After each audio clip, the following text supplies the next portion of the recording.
Bom, vamos falar agora sobre Brasília, vamos falar sobre a capital federal, porque o deputado federal Odmir Longo Solano conversou com você, né, Lívia? Isso, foi. A respeito do início, retomada dos trabalhos na Câmara dos Deputados. Muitos temas devem ser abordados logo nesse começo, ou recomeço de trabalho, Lívia, lá em Brasília. Exatamente, Joelson, porque com o início, né, o reinício ali das atividades parlamentares, o esforço concentrado que vem sendo tratado diariamente lá em Brasília é sobre essa concentração das sessões. Elas vão ser divididas, elas vão ser segmentadas em dias, né, do dia 12 de agosto, no caso hoje, até o dia 14, depois reinicia na próxima semana por 3 dias, em setembro também novamente, do dia 9 ao dia 11. Então, assim, para poder evitar essa ausência que é escancarada da presença ali dos parlamentares que estão em seus municípios, que estão em seus estados, fazendo ali essa empreitada eleitoral em busca de aliados, em busca de consolidação para o dia 6 de outubro, a fazer com que haja essa marca, né, esses dias marcados, faz com que a presença seja pelo menos um pouco mais controlável ali pelo próprio presidente Arthur Lira. Fora os votos remotos que vão continuar acontecendo ao longo das sessões, que vão acontecer de modo EAD ali, que nem na época da pandemia, para poder facilitar e não ficar tão ocioso, né, já que tem pautas muito relevantes para serem tratadas, como, por exemplo, a segunda fase aí da reforma tributária. Odmir Longo Solano falou a respeito do que é prioridade na avaliação dele nesse período de retomada. Temas importantes aguardam a discussão e a decisão do Congresso Nacional neste segundo semestre, mesmo com as eleições municipais. Por exemplo, a questão da discussão e votação da reforma do imposto de renda. Uma reforma necessária para tornar o nosso sistema tributário mais justo, consagrando de vez o princípio de que quem ganha mais tem que pagar mais imposto do ponto de vista proporcional do que quem ganha menos. Além disso, a Lei de Diretrizes Orçamentárias, o Orçamento de 2025, a questão da compensação das desonerações da folha de pagamento para que haja, de fato, um equilíbrio fiscal no nosso país.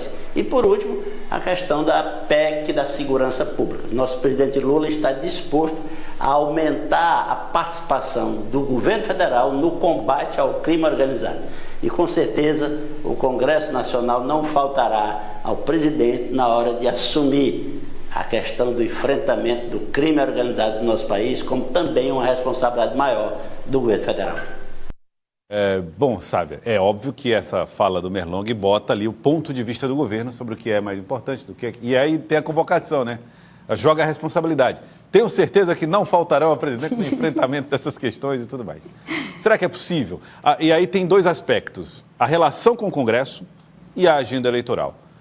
O que é que vai pesar mais para dificultar essa ideia do governo, essas metas do governo de aprovação? Olha, acredito que a gente já viu, né, no primeiro semestre, também no ano anterior em Brasília, que pauta econômica vota-se no Congresso. Nem sempre como o Palácio do Planalto gostaria, como o ministro está fazendo o Fernando Haddad, mas pauta de costumes, de temas relativos, como o deputado Odmir Longo Solano falou, segurança pública, que divide bastante o plenário, especialmente da Câmara dos Deputados, aí é outra história. E a gente tem a relação conflituosa também com o Senado. O Senado que recebe essas votações da Câmara e muitas vezes faz modificações, essas modificações precisam voltar para a Câmara novamente, isso estende muito o prazo. Agora, perspectiva de votação da segunda fase da reforma tributária, que é a implementação do IBS, do imposto que é arrecadado nos estados e municípios, para ser votado essa semana. Perspectiva, né? A gente tem aquele projeto do próprio presidente do Senado, Rodrigo Pacheco, sobre dívidas dos estados, também perspectiva